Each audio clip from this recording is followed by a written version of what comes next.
khair. Sobahun nur. Kaifa halukum ayyuhat tullab? Alhamdulillah bikhair. Wa anti ustazah? Alhamdulillah ana bi khair aidan. Baik.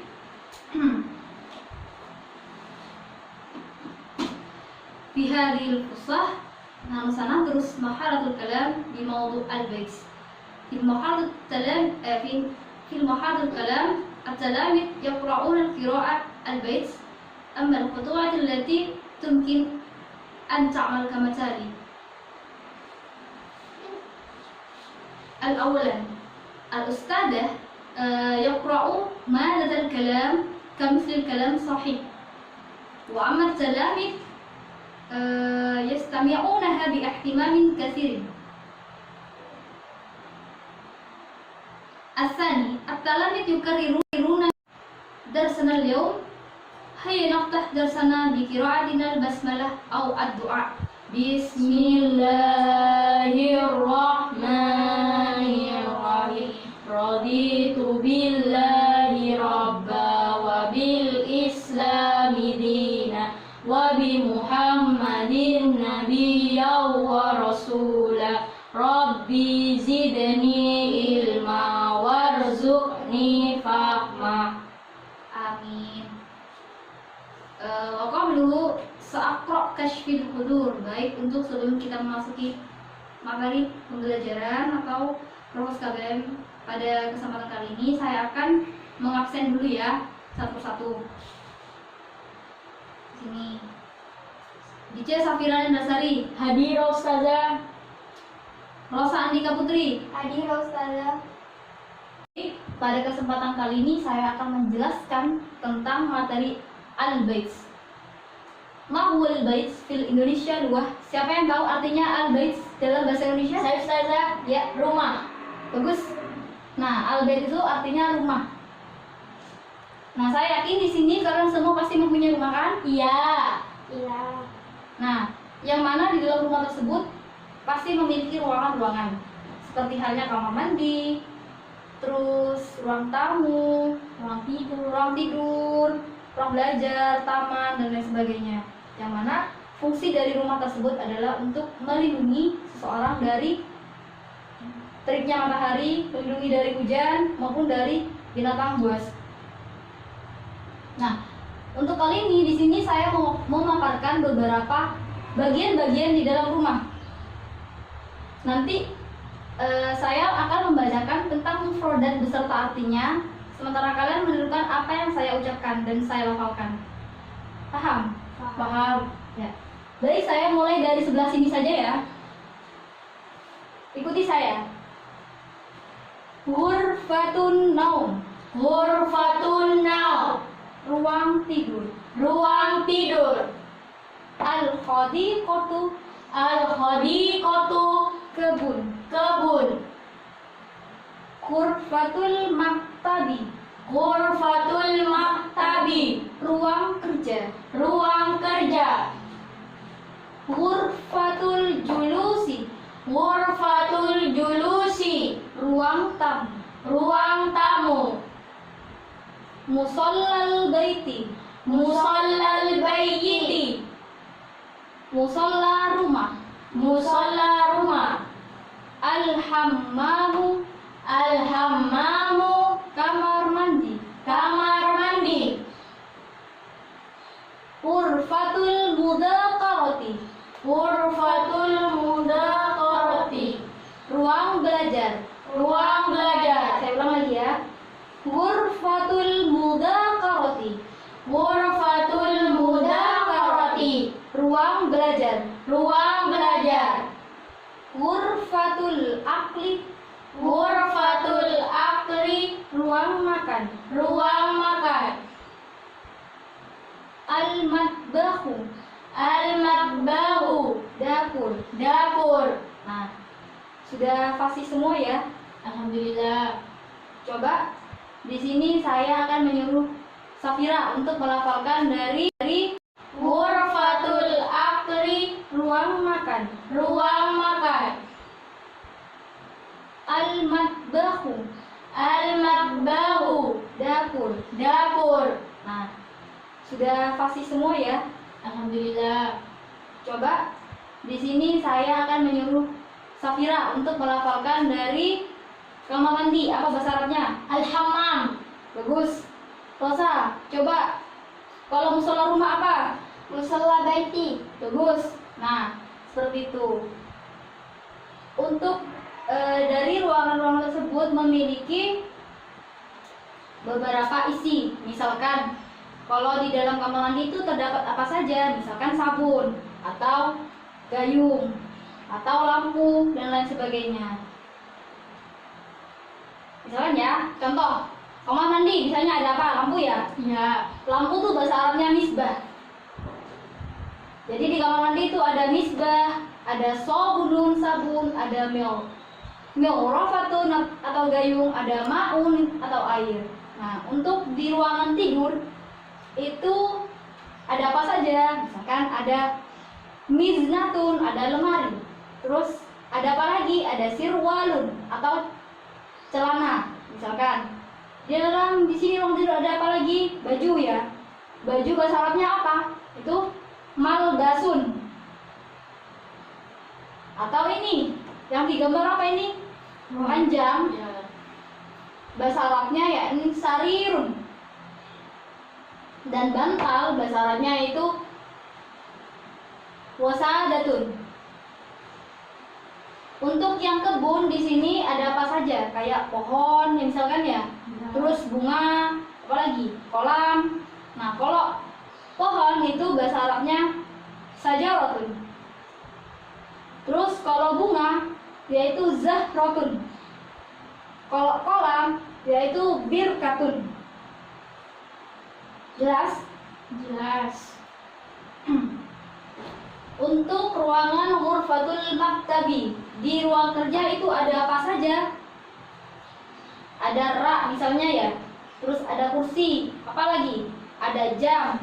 Terus apa lagi? Ada ini apa? Lampu. Lampu. Terus apa lagi yang kalian pegang itu sekarang untuk Buku. menulis? Pena. Pena, bisa jadi buku juga bisa. Ya. Nah, bahasa Arabnya rak itu apa? Yaitu rofun. Bahasa Arabnya kursi itu apa? Yaitu kursiun. Kalau jam apa? Lampu kan? Ya. Jadi bahasa Arabnya lampu yaitu misbahun. Misbahun. Terus kalau pena, siapa yang bisa jawab? Gak ada. Ini pena itu bahasa Arabnya kolam. Kolam. Nah, ya. Terus apa lagi? Ruangan apa lagi?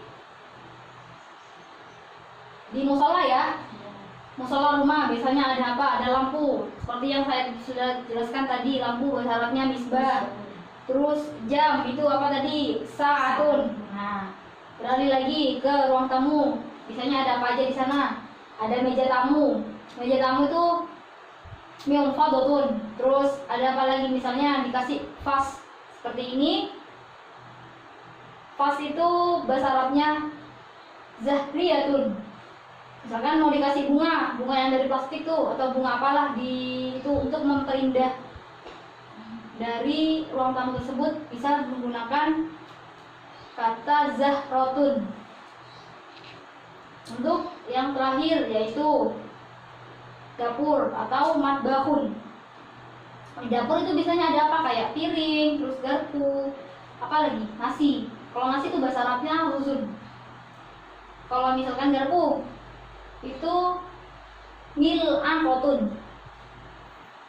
Terus untuk yang piring yaitu sohtun. Sudah paham? Jelas? Jelas. Apa saya perlu ulang lagi biar jelas? Boleh. Dari yang ketahuan?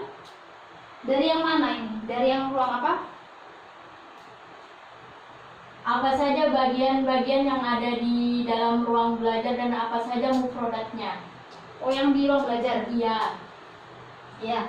Untuk yang di ruang belajar, misalkan di ruang belajar kan biasanya terdapat jam ya, terus kursi, pen, terus apa lagi? Buku atau gambar-gambar hiasan itu yang menghias. Jadi untuk mufrodatnya itu sendiri seperti misalnya jam. Jam apa bahasa Arabnya? Jam itu bahasa Arabnya seperti tadi yang saya sudah sampaikan, yaitu sa'atun. Terus kursi, apa bahasa Arabnya? Kursiun. Bagus. Terus pulpen, apa bahasa Arabnya? Qalamun. Terus apa lagi? Meja. Meja apa bahasa Arabnya? Yaitu maktabun. Terus misalkan gambar. Bahasa Arabnya gambar di sini gak ada yang tahu. Gambar tuh bahasa Arabnya suratun. Suratun. Ya diinget-inget ya nanti. Ya. Setelah ini, setelah suratun. Suratun. Ya diinget-inget ya nanti. Ya.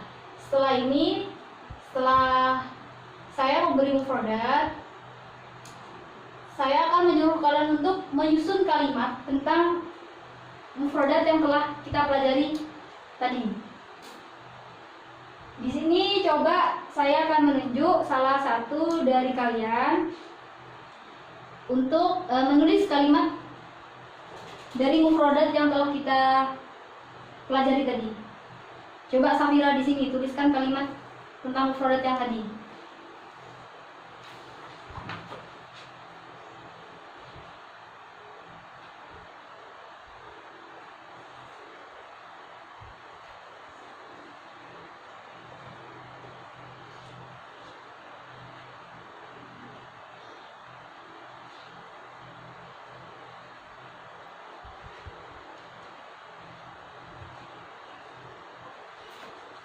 Coba Rosa maju. Itu. Ini.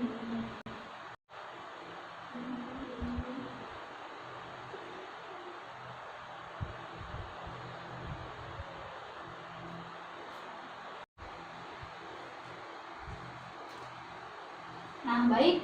Saya akan mengoreksi ya punya kalian. Dari yang pertama, indi baitun, saya punya rumah. Nah, di sini kan indi itu maknanya kepunyaan, artinya kepunyaan punya saya. Dari kata dasar inda, inda artinya aku punya atau saya punya.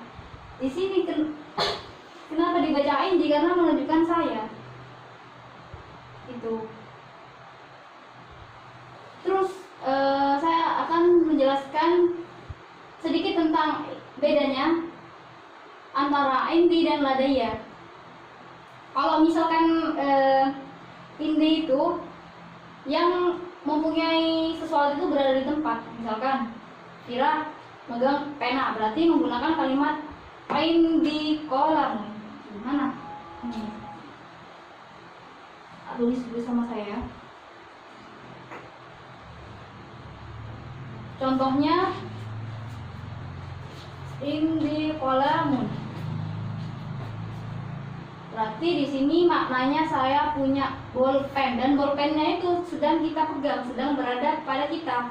Tapi kalau misalkan kita menggunakan atau ingin memberikan makna kepunyaan, tapi apa yang kita punya itu tidak di sini, misalkan kita kan sedang berada di kelas. Kamu mempunyai rumah, tapi rumah kamu misalkan di daerah mana, tapi sekarang kamu di kelas, berarti menggunakan kata ladaya. Berarti di sini itu diganti kata ladaya.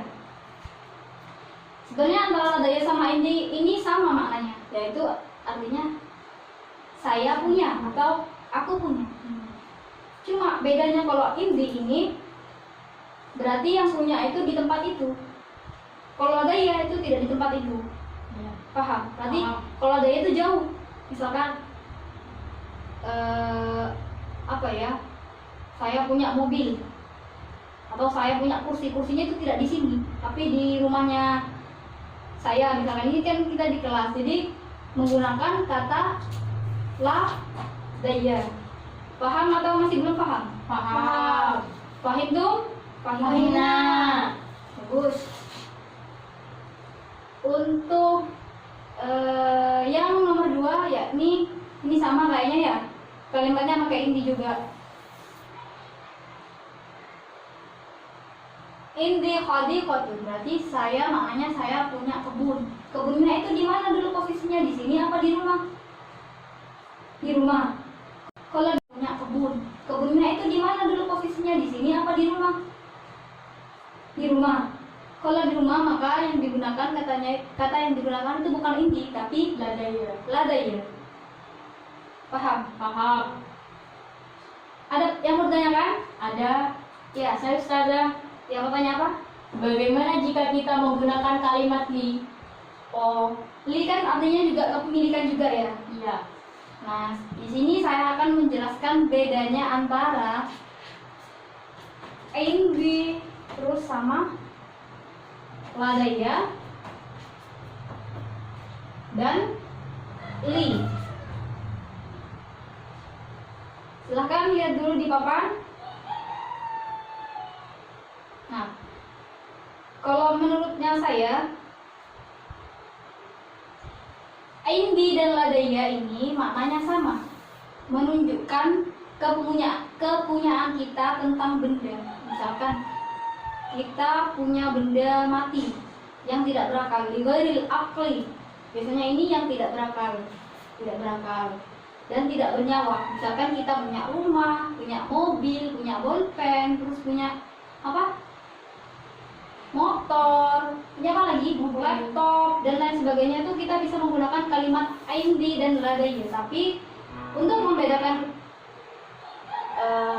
yang mana akan kita gunakan, kita lihat dulu konteksnya. Kalau konteksnya itu tempatnya dekat atau kita sedang berada di tempat itu, maka kita di sini akan menggunakan indi.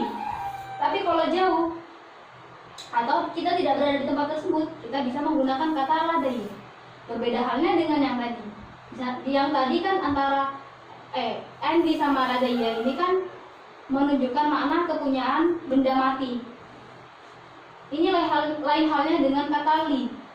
Li ini menunjukkan kita mempunyai sesuatu yang bernyawa atau yang berakal, seperti halnya manusia.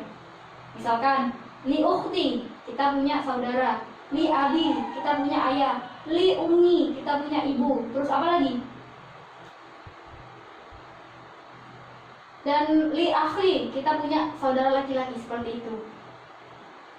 Kurang paham? Kalau kurang paham saya jelaskan lagi. Sudah paham Ustazah. Nah, paham tuh? Pahimna. Baik, sudah paham ya. Saya rasa kalian sudah cukup paham, dan kita akan melanjutkan untuk materi qiraah.